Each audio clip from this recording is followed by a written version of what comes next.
Assalamualaikum warahmatullahi wabarakatuh. Hello everyone, we are from Group 8. In this video, we will explain about nominalization and grammatical metaphor. I am Ranti Aryani as the first presenter, and the second presenter is Anita Septi Laraswati. The third presenter is Azmi Auliana. The fourth presenter is Raden, Senny, Indah, Ariantini. And the last presenter is Muhammad Riza Al Afgani. Okay, the first material is about nominalisation. Actually, what is nominalisation? Nominalisation is another concept contributing to the complexity of written language. Nominalisation is also a distinctive feature of academic writing and scientific writing. There are several definitions of nominalisation proposed by functional linguists. The first one, Martin, defines that nominalisation is a grammatical resource for deriving nouns from other words classes. And the second one, similarly with the first one, Thompson and Droga states that the nouns that name process are derived from other classes of words and are called nominalisation. And the third, agents mention nominalisation is the process of turning things that are not normally nouns into nouns. For example, first sentence, a bomb exploded, can be expressed by a bomb explosion. In other words, the action explode becomes a thing explosion. And then the second example is similar with the one, she is feeling free, can be expressed by she is feeling sense of freedom. The adjective free is turned into the noun freedom. Another notion of nominalization is that it allows a process, more specifically, as a verbal being realized as nouns and becomes a participant in a further process. For example, excessive consumption of alcohol is a major cause of motor vehicle accidents. In the example, nominalization groups are in underlined. This clause complex is structured as something is something. All of the events are packaged not as processes, but as participants. The process of drinking is a participant, consumption, and the process of causing is packaged as major cause, another participant. The previous sentence might be rewarding to the congruent forms, like people who drink too much alcohol and drive often cause motor vehicle accidents. Or, if you drink too much alcohol when you drive your car, you are likely to have an accident. Or, motor vehicle drivers often have accidents because they have been drinking too much alcohol. Okay guys, that's all from me. The next material will be presented by Anita Septi Laraswati. Time is yours.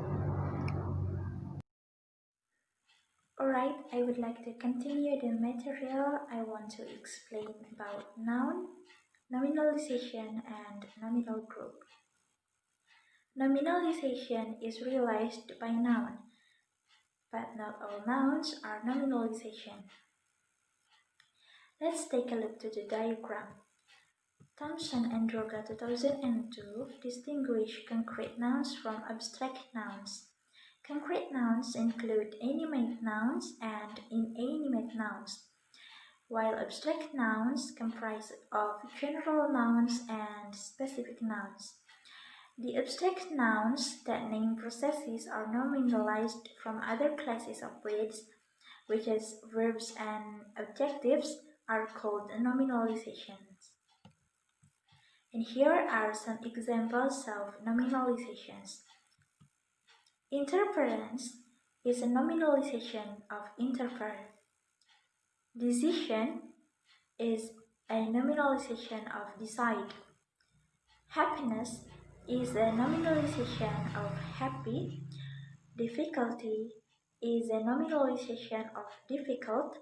And intensity is a nominalization of intense. Nominalization is a feature of lexical density in formal writing.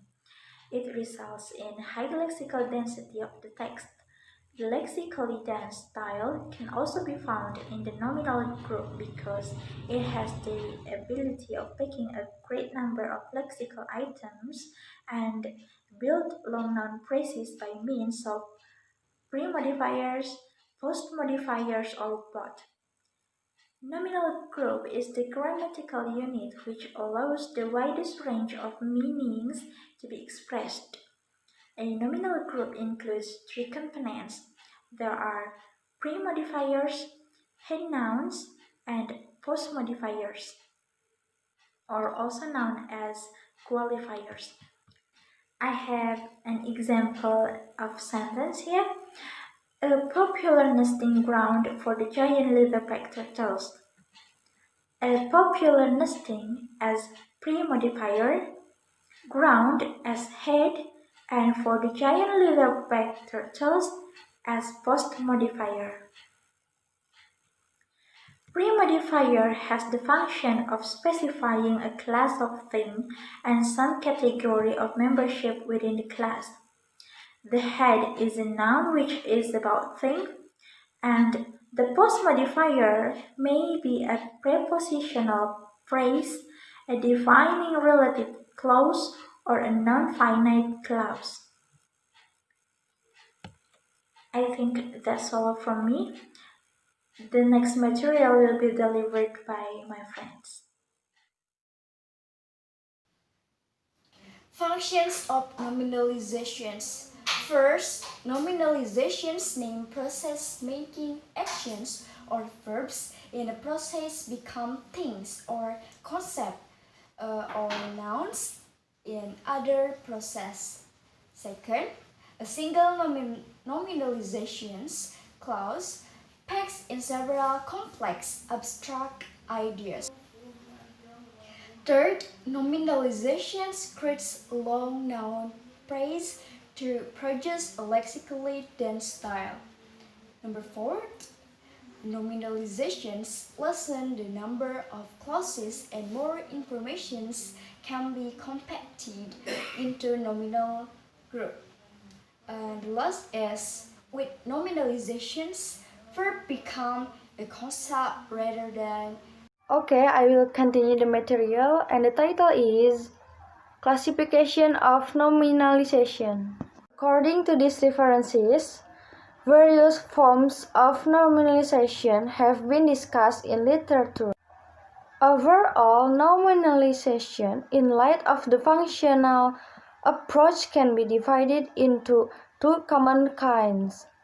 The first is verbal nominalization. For example, decision become for decide. There are three subtypes of verb nominalization. The first is form of verbs and noun have the same stems. For example, to plan become the plan. The second is verbs change their stem internally to become nouns. For example, to live become the life. The third is suffixes are added to verb to form nouns.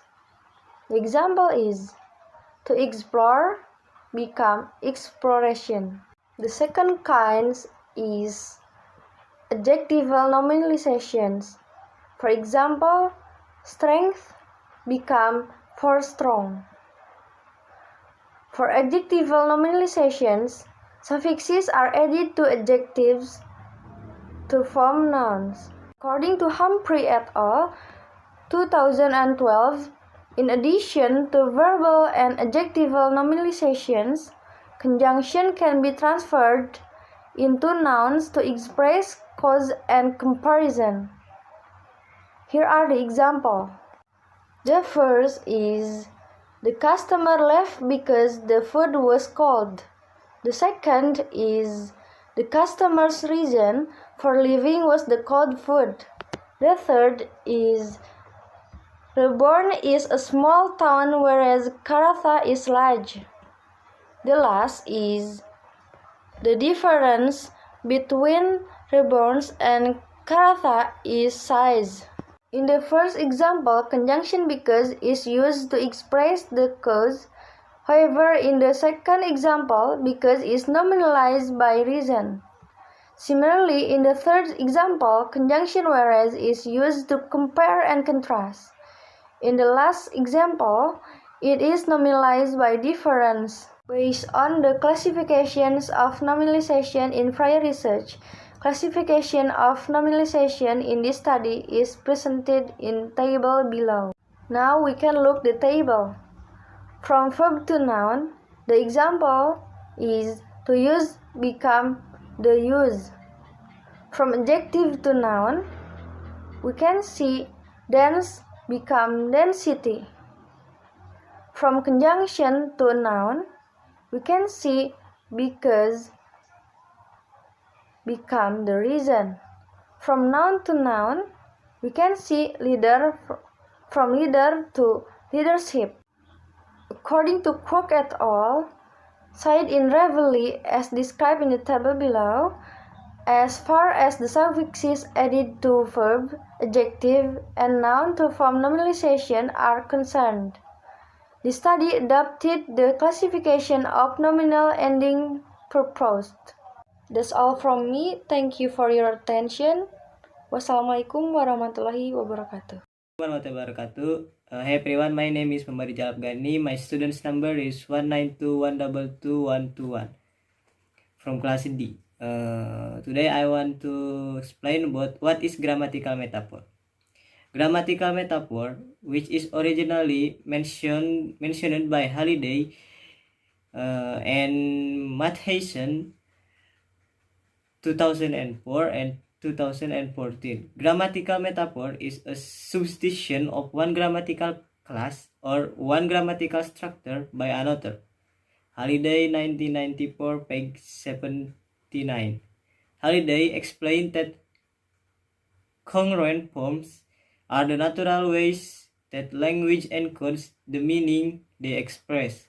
The non-congruent ways of encoding language are viewed as metaphorical expression or grammatical metaphor. Thus, to describe what Mary saw, the speaker might say, Mary saw something wonderful, which includes the structure of sensor plus process plus phenomenon.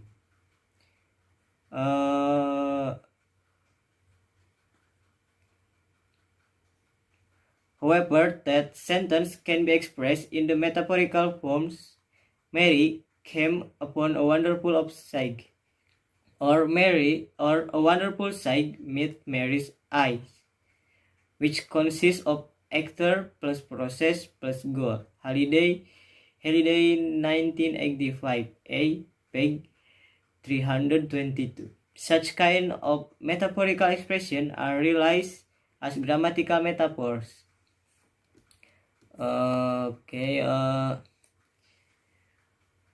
Grammatical metaphor include two main types.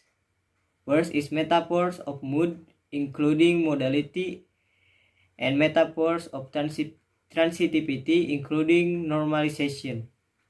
In terms of models of semantic function, these are interpersonal metaphors and intentional metaphors, respectively. Thank you.